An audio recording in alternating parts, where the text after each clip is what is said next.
ಕತ್ತಲಲ್ಲಿ ಕರ್ನಾಟಕ ವಿಶೇಷ ಕಾರ್ಯಕ್ರಮಕ್ಕೆ ಮತ್ತೊಮ್ಮೆ ತಮಗೆಲ್ಲ ಸ್ವಾಗತ. ಇಲ್ಲಿ ತನಕ ನಾವು ಬೇರೆ ಬೇರೆ ಗ್ರಾಮಗಳು ಯಾವ್ಯಾವ ರೀತಿಯ ಸಿಸ್ಟಮ್ ಅಳವಡಿಸಿಕೊಂಡಿದೆ ಅದೆಲ್ಲದರ ಬಗ್ಗೆ ಕೂಡ ತಮಗೆ ಹೇಳುವಂಥ ಒಂದು ಪ್ರಯತ್ನವನ್ನು ಮಾಡಿದ್ವಿ.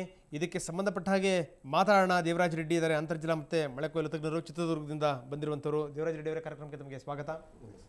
ಅದೇ ರೀತಿ ಶ್ರೀಧರ್ ಪ್ರಭು ಇದ್ದಾರೆ, ವಕೀಲರು ಮತ್ತು ಇಂಧನ ತಜ್ಞರು. ಶ್ರೀಧರ್, ತಮಗೂ ಕೂಡ ಕಾರ್ಯಕ್ರಮಕ್ಕೆ ಸ್ವಾಗತ ಸರ್. ಬನ್ನಿ, ನಾನು ಚರ್ಚೆಯನ್ನು ಆರಂಭ ಮಾಡ್ತಾ ಇದ್ದೀನಿ. ಅಂತರ್ಜಿಲ್ಲಾ ಮತ್ತು ಮಳೆ ಕೊಯ್ಲು ತಜ್ಞ ದೇವರಾಜ್ ರೆಡ್ಡಿ ಅವರ ಜೊತೆಗೆ. ದೇವರಾಜ್ ರೆಡ್ಡಿ ಅವರೇ, ತಾವು ನೋಡ್ತಾ ಇದ್ದೀರಿ ನಮ್ಮ ಸ್ಟುಡಿಯೋದಲ್ಲಿ ಯಾವ ರೀತಿ ನಾವು ಕಾರ್ಯಕ್ರಮ ಮಾಡ್ತಾ ಇದ್ದೀವಿ ಅಂತ. ಅಂದರೆ ಮೊಂಬತ್ತಿನ ಇಟ್ಕೊಂಡು ನಾವು ಇಲ್ಲಿ ದೀಪವನ್ನು ಹಚ್ಕೊಂಡು ಈ ಲಾಟಿನ್ಗಳನ್ನ ಇಟ್ಕೊಂಡು ನಾವು ಕಾರ್ಯಕ್ರಮ ಮಾಡ್ತಿರುವಂಥದ್ದು. ಅಂದರೆ ಇವತ್ತಿನ ಕರ್ನಾಟಕದ ಸ್ಥಿತಿ ಹೇಗಿದೆ ಅನ್ಲಿಕ್ಕೆ ಇದೊಂದು ಉದಾಹರಣೆ ಮಾತ್ರ ಇದು. ಅಂದರೆ ಈ ಮುಖಾಂತರ ಎಲ್ಲೋ ಕಡೆಗೆ ವ್ಯವಸ್ಥೆಯ ಕಣ್ತರಿಸುವಂಥ ಪ್ರಯತ್ನ, ಒಂದಷ್ಟು ದೂರದೃಷ್ಟಿ ಬರಲಿ ಅನ್ನುವಂಥ ಪ್ರಯತ್ನ ಇದು. ಏನು ಹೇಳ್ತಿರ್ತಾವೆ? ಆ್ಯಕ್ಚುಲಿ ಒಳ್ಳೆ ಕಾರ್ಯಕ್ರಮ ಮಾಡ್ತಾ ಇದ್ದೀನಿ. ನಾನು ದಿನ ನೋಡ್ತಾ ಇದ್ದೇನೆ. ಇಡೀ ರಾಜ್ಯದಲ್ಲಿ ರೈತರು, ಶ್ರೀಸಾಮಾನ್ಯರು ಎಲ್ಲರೂ ನನ್ನ ಜೊತೆಗೆ ಇಂಟ್ರ್ಯಾಕ್ಟ್ ಮಾಡ್ತಾ ಇದ್ದಾರೆ. ಇವತ್ತು ವಿದ್ಯುತ್ ಕಣ್ಣ ಮುಚ್ಚಾಲೆ ಯಾವಾಗ ಬರುತ್ತೋ ಯಾವಾಗ ಬರಲ್ಲ ಅಂತ ಗೊತ್ತೇ ಇಲ್ಲ. ನೀವು ಹೇಳಿದ್ರೆ ಕೋಲಾರ ಅಂತ ಉದಾಹರಣೆ. ಇವತ್ತು ಇಡೀ ರಾಜ್ಯದಲ್ಲಿ ಕೃಷಿಯಲ್ಲಂತೂ ದೊಡ್ಡ ಬದಲಾವಣೆ ಆಗಲಿಕ್ಕೆ ಸಾಧ್ಯ ಇದೆ. ಅವರು ಏನೂ ಇನ್ಕಮ್ ತೆಗಿಲಿಕ್ಕೂ ಸಾಧ್ಯ ಇಲ್ಲ, ಎಲ್ಲನೂ ಲಾಸ್ ಆಗ್ತಕ್ಕಂಥ ಒಂದು ಪರಿಸ್ಥಿತಿ ಇದೆ. ಕರ್ನಾಟಕದಲ್ಲಿ ಎಷ್ಟೋ ಕಡೆ ಬರದ ಒಂದು ಛಾಯೆ ಇದೆ. ಒಂದು ಕಡೆ ಮಳೆನೂ ಇಲ್ಲ, ಅದ್ರ ಜೊತೆಯಲ್ಲಿ ವಿದ್ಯುತ್ತೂ ಇಲ್ಲ. ಈ ಎರಡೂ ಜೊತೆಯಲ್ಲಿ ಮತ್ತು ಎಲ್ಲದಕ್ಕಿಂತಲೂ ಹೌಸ್ಹೋಲ್ಡ್ ಲೆವೆಲಲ್ಲಿ ಮನೆ ಮಟ್ಟದಲ್ಲಂತೂ ಸಮಸ್ಯೆ ಹೇಳಿಕೆ. ಹಿಂದೆ ಶ್ರೀಧರ್ ಪ್ರಭು ಅವ್ರ ಜೊತೆಗೆ ಒಂದು ಕಾರ್ಯಕ್ರಮ ಮಾಡ್ತಾ ನಾವು ಮಾತಾಡ್ತಾ ಇದ್ವಿ. ರೈತರನ್ನ ಮತ್ತೆ ಹಳ್ಳಿಯ ಜನರನ್ನ ಇವರು ಮನುಷ್ಯರು ಅಂತ ಕನ್ಸಿಡರ್ ಮಾಡಿಲ್ಲ ಅಂತ. ಹಿಂಗಾಗಿ ಏನು ಅಂತಂದ್ರೆ, ಕೊಡ್ತೀವಿ ಅನ್ನುವಂಥ ಕರೆಂಟನ್ನು ಕೊಡಲ್ಲ, ಸರಿಯಾದ ಪ್ರಮಾಣದಲ್ಲಿ ಕೊಡಲ್ಲ. ಜೊತೆಗೆ ಏನು ಅಂದ್ರೆ, ಅವರು ರಾತ್ರಿ ಪೂರ್ತಿ ನಿದ್ರೆ ಇಲ್ಲದೇ ಕಾಯಬೇಕು. ಯಾವಾಗ ಬರುತ್ತೆ ಸಂಪೂರ್ಣವಾದ ಕರೆಂಟ್, ಒಂದಷ್ಟು ನೀರು ಬಿಡೋಣ, ಒಂದಿಷ್ಟು ಇಡೀ ರಾತ್ರಿ ಕಾಯ್ತಾ ಇದ್ದಾರೆ. ರೈತರ ಜೀವನವನ್ನೇ ಬುಡಮೇಲೆ ಮಾಡ್ತಾ ಇದ್ದಾರೆ. ಇದಂತೂ ಒಂದು ದೊಡ್ಡ ಸಮಸ್ಯೆ ಅಂತ ನನಗೆ ಫೀಲ್ ಆಗ್ತಾ ಇದೆ. ಯಾಕೆಂದರೆ ನಾನು ಇಡೀ ಕರ್ನಾಟಕ ರಾಜ್ಯದಂತ ಸುಮಾರು ಒಂದು 10,000 ಕೊಳವೆ ಬಾವಿಗಳು ಕೊರೆಸಿದ್ದೀನಿ. ಇಡೀ ರಾಜ್ಯದಲ್ಲಿ ಎಲ್ಲ ಕಡೆಗೂ ಎಲ್ಲರ ಸಮಸ್ಯೆ ಏನಿದೆ ಸರ್. ನಾವು ಜನರೇಟರ್ ತರಕ್ಕೆ ಶಕ್ತಿ ಇಲ್ಲ, ಕರೆಂಟ್ ನೋಡೋಣ ಅಂದರೆ ಕರೆಂಟಲ್ಲೂ ಇದಿಲ್ಲ. ಮತ್ತು ಕೋಲಾರ ಜಿಲ್ಲೆಯಲ್ಲಂತೂ 1000 ಅಡಿ ಪಂಪ್ ಇಳಿಸಿದ್ದಾರೆ. ಅಲ್ಲಿಂದ ಎತ್ತಬೇಕಂದ್ರೆ ವಿದ್ಯುತ್ ಪವರ್ ಇದ್ಬೇಕು, ಇದು ಕೆಪಾಸಿಟಿನೇ ಇಲ್ಲ. 200-150 ವೋಲ್ಟೇಜ್ ಇರ್ತದೆ, ಮತ್ತು ಟಕ್ ಅಂತ ಬಂದು ಹಂಗೆ ಹೋಗುತ್ತೆ ಅನ್ನೋ ಒಂದು ಸಮಸ್ಯೆ ಅಲ್ಲ. ಇಂಥ ಸಂದರ್ಭದಲ್ಲಿ ರೆಡ್ಡಿ ಅವರೇ, ನಮ್ಮ ಎದುರುಗಡೆ ಇರುವಂಥದ್ದು ಅಂತಂದರೆ ಆಲ್ಟರ್ನೇಟಿವ್ ಆಗಿ ನಾವು ಏನು ಮಾಡಬೇಕು ಅನ್ನುವಂಥದ್ದು. ಅಂದರೆ ಬೇರೆ ಇಂಧನದ ಮೂಲಗಳಿದೆ, ಪರ್ಯಾಯ ಇಂಧನ ವ್ಯವಸ್ಥೆಗಳನ್ನ ಅಳವಡಿಸ್ಕೋಬೇಕು ಅಂತ. ಸೊ ಅದ್ರ ಬಗ್ಗೆ ಏನಂತೀರಿ ಸರ್? ಈಗ ಇಂಥ ಒಂದು ವ್ಯವಸ್ಥೆಯನ್ನು ನೋಡುವಾಗ ಗೊತ್ತಾಗುತ್ತೆ ನಾವು ಏನಾದರೂ ಮಾಡಬೇಕು ಅನ್ನೋ ಒಂದು ಕಾಳಜಿ ನನ್ನಲ್ಲಂತೂ ಸಾಕಷ್ಟು ಮೂಡ್ತು. ಯಾಕೆಂದರೆ ನನ್ನ ಒಂದು ಸ್ವಂತ ಮನೆ ಕಟ್ಟಿದೆ. ನಾನು ಮನೆ ಕಟ್ಟಿ 1.5 ವರ್ಷ ಆಯಿತು. 1.5 ವರ್ಷ ನಾನು ಮನೆ ಕಟ್ಟುವಾಗ ಒಂದು ಬಡ್ಜೆಟ್ ಪ್ಲ್ಯಾನ್ ಮಾಡಿಕೊಂಡೆ. ನಮಗೆ ಮನೆ ಅಂದರೆ ಮೂಲಭೂತ ಸೌಕರ್ಯಗಳೇನೆಂದರೆ ಒಂದು ಕರೆಂಟು, ಮತ್ತೊಂದು ನೀರು. ಎರಡೂ ವಿಷಯಗಳಿಗೆ ನಾನು ಫೋಕಸ್ ಮಾಡಿದೆ. ಇಡೀ ನಮ್ಮ ಫೋಕಸ್ ಹೆಂಗಿತ್ತಂದರೆ, ಇಡೀ ನಮಗೆ ಎಷ್ಟು ಬೇಕೋ ಅಷ್ಟು ವಿದ್ಯುತ್ಗೆ ಒಂದು ಪ್ಲ್ಯಾನ್ ಮಾಡಿದ್ದೀನಿ ನಾನು. ಇಡೀ ನಮ್ಮ ಟೆರೆಸ್ ಮೇಲೆ ಸೋಲಾರ್ ಪ್ಯಾನಲ್ಸ್ ಅಳವಡಿಸಿದ್ದೇನೆ. ಅಲ್ಲಿಂದ ಬರ್ತಕ್ಕಂಥ ವಿದ್ಯುತ್ತನ್ನು ಸೂರ್ಯನ ಕಿರಣಗಳು ಬಂದಂಥನ್ನ ಬ್ಯಾಟ್ರಿಗಳ ಸ್ಟೋರೇಜ್ ಆಗಿ ಅದ್ರ ಮುಖಾಂತರ ಇಡೀ ನಮ್ಮ ಮನೆಯ ಎಲ್ಲ ಸರ್ಕ್ಯೂಟ್ ಪೂರ್ತಿ ಗ್ರಿಡ್ಗೆ ಸಪ್ಲೈ ಮಾಡ್ತಾಯಿದ್ದೀನಿ, ನಮ್ಮ ಮನೆ ಇಡೀ ಇದಕ್ಕೆ. ಹಂಗಾಗಿ ನಮಗೆ ಯಾವಾಗ ಕರೆಂಟ್ ಹೋಗುತ್ತೆ ಯಾವಾಗ ಬರುತ್ತೆ ಅನ್ನೋ ಒಂದು ಫೀಲಿಂಗೇ ಇಲ್ಲ. ಈಗ ಆ್ಯಕ್ಚುಲಿ ಮನೆಯ ವಿದ್ಯುತ್ತನ್ನು 2 ಥರ ಡಿವೈಡ್ ಮಾಡ್ಬೋದು. ಒಂದು ಲೈಟಿಂಗು, ಮತ್ತೊಂದು ಹೀಟಿಂಗ್ ಅಂತ. ಲೈಟಿಂಗ್ ಅಂದರೆ ಈಗ ಇಡೀ ನಮಗೆ TV ಆಗ್ಬೋದು, ಫ್ಯಾನ್ ಆಗ್ಬೋದು, ಬೇರೆ ಬೇರೆ ಎಲ್ಲ ಪರ್ಪಸ್ಗೆ, ಟ್ಯೂಬ್ಲೈಟ್ಸ್ ಆಗ್ಬೋದು, ಇದೆಲ್ಲದಕ್ಕೂ. ನೆಕ್ಸ್ಟ್ ಹೀಟಿಂಗಲ್ಲಿ ನಮ್ಮ ಸಬ್ಮರ್ಸಿಬಲ್ ಪಂಪ್ ಆನ್ ಮಾಡಲಿಕ್ಕೆ, ಮತ್ತು ವಾಷಿಂಗ್ ಮಿಷಿನ್ಗೆ, ಮತ್ತು ಮಿಕ್ಸಿ, ಇಂಥ ರೆಫ್ರಿಜರೇಟರ್ಗೆ. ಈ ಹೀಟಿಂಗಿಗೆ ಮಾತ್ರ ನಾನು ಬೆಸ್ಕಾಮ್ ಡಿಪೆಂಡ್ ಆಗಿದ್ದೀನಿ. ಈ ಲೈಟಿಂಗ್ ಸರ್ಕ್ಯೂಟ್ ಏನಿದೆಯಲ್ಲ ಪೂರ್ತಿ ನಾನು ಸೋಲಾರಿಂದಲೇ ಫುಲ್ಫಿಲ್ ಆಗ್ತಾ ಇದೆ. ಓಕೆ, ಹೆಚ್ಚು ಕಡಿಮೆ ಒಂದು 75% ಅಲ್ಲ, ನನಗೆ ಅರ್ಧ kV ಅಷ್ಟು ಕರೆಂಟನ್ನು ಉತ್ಪಾದನೆ ಮಾಡ್ತೀನಿ. ಯಾಕಂದ್ರೆ ಚಿತ್ರದುರ್ಗದಲ್ಲಿ ಗೊತ್ತಲ್ಲ, ಈ ಸೋಲಾರ್ ಪವರ್ ಏನಂದರೆ 22 ಡಿಗ್ರಿ ಟೆಂಪ್ರೇಚರ್ ಇದ್ದರೆ ಸಾಕು ನಮಗೆ ಜನರೇಟ್ ಆಗಲಿ ಸ್ಟಾರ್ಟ್ ಆಗುತ್ತೆ. ಚಿತ್ರದುರ್ಗದಲ್ಲಿ 30+ ಇರ್ತದೆ ಯಾವಾಗಲೂ, ನಮಗೆ ಜಾಸ್ತಿನೇ ಆಗುತ್ತೆ. ಹಾಗಾಗಿ ನಮಗೆ ಇದ್ರದ್ದು ಸರಳವಾಗಿ ನಾನು ವಿದ್ಯುತ್ತಿನ ಸಮಸ್ಯೆಗೆ ಒಂದು ಪರಿಹಾರ ಕಂಡುಹಿಡ್ಕೊಂಡಿದ್ದೀನಿ. ಮತ್ತು ನಮಗೆ ಯಾವಾಗ ಕರೆಂಟ್ ಹೋಗುತ್ತೆ ಯಾವಾಗ ಬರುತ್ತೆ ಅನ್ನೋ ಒಂದು ಇದು ಕೂಡ ಇಲ್ಲ. ನಿಜಕ್ಕೂ ದೇವರಾಜ್ ರೆಡ್ಡಿ ಅವರು ನಿಮ್ಮನ್ನು ಅಭಿನಂದಿಸಬೇಕು. ಯಾಕಂದರೆ ನೀವು ನೀರಿಗೂ ಡಿಪೆಂಡ್ ಆಗಿರುವಂಥವ್ರಲ್ಲ, ನೀವು ವಿದ್ಯುತ್ಗೂ ಡಿಪೆಂಡ್ ಆಗಿರುವಂಥವ್ರಲ್ಲ. ಸೊ ಬಹುಶಃ ಏನು ಅಂದರೆ, ಬೇರೆಯವರು ಕೂಡ ಇದನ್ನು ಅಳವಡಿಸ್ಕೊಂಡ್ರೆ ಖಂಡಿತವಾಗಲೂ ಒಂದಷ್ಟು ಸಮಾಜ ಬೇರೆ ದಿಕ್ಕಿನ ಕಡೆಗೇ ಹೆಜ್ಜೆ ಇಡುತ್ತೆ. ನಿಮ್ಮ ಜೊತೆಗೆ ಇನ್ನಷ್ಟು ಮಾತಾಡ್ತೀನಿ. ಶ್ರೀಧರ್ ಪ್ರಭು ಅವರೇ, ಕೇಳಿದ ರೆಡ್ಡಿ ಅವ್ರ ಮಾತನ್ನು ಏನು ಅನ್ನಿಸ್ತು?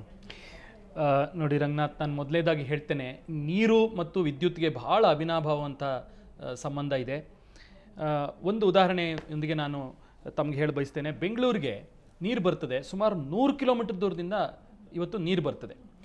ಆ ಬೆಂಗಳೂರು ನಗರ ಮೋಸ್ಟ್ಲಿ ನನಗನ್ಸುತ್ತೆ ಜಗತ್ತಿನ ಕೆಲವೇ ನಗರಗಳಲ್ಲಿ ಒಂದು, ಇಷ್ಟು ದೂರದಿಂದ ನೀರನ್ನು ವಿದ್ಯುತ್ ಮುಖಾಂತರ ಪಂಪ್ ಮಾಡಿ ಇಷ್ಟು ದೂರ ತರಬೇಕಾದಂಥ ಪರಿಸ್ಥಿತಿ ಇರುವಂಥ ಜಗತ್ತಿನ ಅತ್ಯಂತ ಕಡಿಮೆ ನಗರಗಳಲ್ಲಿ ಒಂದು ಅಂತ ನನಗನ್ನಿಸ್ತದೆ. ಶಿಮ್ಲಾದಂಥ ನಗರದಿಂದ ಕೂಡ ಒಂದು 20-25 ಕಿಲೋಮೀಟರ್ ದೂರದಲ್ಲಿ ಅವರು ಪಂಪ್ ಮಾಡ್ತಾರೆ, ಹಿಲ್ ಸ್ಟೇಷನ್ಗಳಿಗೆ ಪಂಪ್ ಮಾಡ್ತಾರೆ. ಬಟ್ ನಾವು ಬೆಂಗಳೂರಿಗೆ 100 ಕಿಲೋಮೀಟರ್ ದೂರದಿಂದ ತೊಗೊಂಬರ್ತೀವಿ. ಹಾಗೆ BWSSB ನನ್ನ ಅಂದಾಜಿನಲ್ಲಿ ಅತ್ಯಂತ ದೊಡ್ಡ ಗ್ರಾಹಕ, ಬೆಸ್ಕಾಮ್ನ ಅತ್ಯಂತ ದೊಡ್ಡ ಗ್ರಾಹಕ.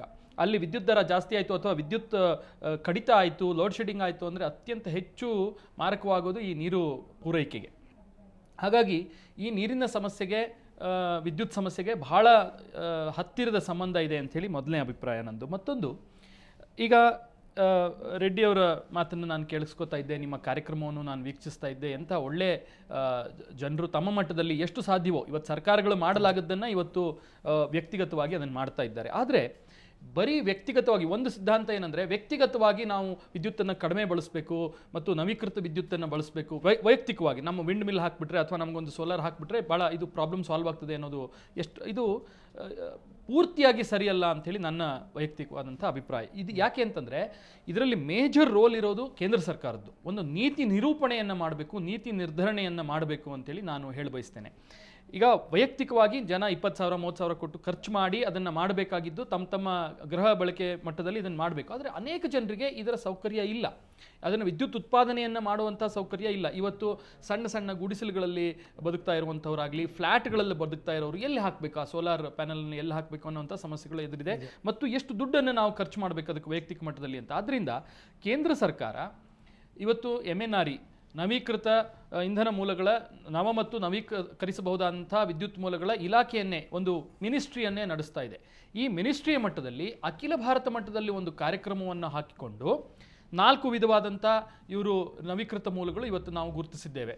ವಿಂಡ್ ಇದೆ, ಗಾಳಿ ಇದೆ, ಮತ್ತು ಸ್ಮಾಲ್ ಹೈಡ್ರೋ ಕಿರುಜಲ ವಿದ್ಯುತ್ ಯೋಜನೆಗಳಿದ್ದಾವೆ, ಮತ್ತು ಕೋಜನರೇಷನ್ ಸಕ್ಕರೆ ಉದ್ಯಮದ ಜೊತೆಗೆ ಅಂಟಿಕೊಂಡಂಥ ಕೋಜನರೇಷನ್ ಇದೆ, ಮತ್ತು ಬಯೋಮಾಸ್ ಇದೆ, ಜೈವಿಕ ಇಂಧನ ಇದೆ, ಮತ್ತು ಇನ್ನು ಹೊಸ ಮತ್ತು ನವೀಕೃತವಾದಂಥ ನಾವು ಹೇಗೆ ಹೇಳ್ತೇವೆ ಹೊಸ ಮೂಲಗಳನ್ನು ನಾವು ಹುಡುಕುತ್ತಾ, ಟೈಡಲ್ ಎನರ್ಜಿ ಇದೆ, ಈ ಥರದ ಅನೇಕ ಎನರ್ಜಿಯನ್ನು ನಾವು ಹುಡುಕಿ ತೆಗಿತಾ ಇದ್ದೇವೆ. ಈ ಎಲ್ಲ ಇಂಧನಗಳಿಗೆ ಒಂದು ನೀತಿಯನ್ನು ನಿರೂಪಣೆ ಮಾಡಿದ್ರೆ ರಾಜ್ಯಗಳು ಅದನ್ನು ಫಾಲೋ ಮಾಡಬೇಕು. 1992ರಲ್ಲಿ ಈ ರೀತಿಯ ನೀತಿ ಆಗಿತ್ತು. ಅದರ ನಂತರ ಭಾಳ ದುರ್ದೈವದ ಸಂಗತಿ ಅಂದರೆ ಇಷ್ಟು ಒಂದು ಸಮರ್ಪಕ ರೀತಿಯಲ್ಲಿ ಒಂದು ನೀತಿ ನಿರೂಪಣೆ ಆಗಲಿಲ್ಲ ರಾಜ್ಯಗಳಿಗೆ ಮತ್ತು ಇಂಡಿವಿಜುವಲ್ಸ್ಗೆ. ಬರ್ತಾ ನಾವೇನು ಮಾಡಿದ್ವಿ, ಕೇಂದ್ರ ಸರ್ಕಾರ ಈ ನೀತಿಯನ್ನು ಮಾಡ್ತು, ಕಡೆಗೆ ರಾಜ್ಯಗಳಿಗೆ ಬಿಟ್ಬಿಡ್ತು. ನೀವೇನಾದರೂ ನೋಡಿ, ರಾಜ್ಯ ಮಟ್ಟದಿಂದ ಈಗ ಅದು ವೈಯಕ್ತಿಕ ಮಟ್ಟಕ್ಕೆ ಬಂದು ನಿಂತಿದೆ. ನೀವೇ ಏನಾದರೂ ನೋಡಿ, ನಿಮ್ಮ ಸಮಸ್ಯೆಗೆ ನೀವೇ ಬಗೆಹರಿಸಿಕೊಳ್ಳಿ ಅನ್ನುವಂಥ ಒಂದು ಪರಿಸ್ಥಿತಿ ಬಂದಿದೆ. ಇದು ಭಾಳ ಕೆಳಮಟ್ಟದಲ್ಲಿ ವ್ಯಕ್ತಿಯ ಮಟ್ಟದಲ್ಲಿ ಇಳಿತಾ ಇದೆ. ಇದು ರಾಜ್ಯ ಮಟ್ಟದಲ್ಲಿ ಆಗಬೇಕು ಮತ್ತು ಮುಖ್ಯವಾಗಿ ದೇಶದ ಮಟ್ಟದಲ್ಲಿ ಆಗಬೇಕು ಅಂತ ನನ್ನ ಅಭಿಪ್ರಾಯ.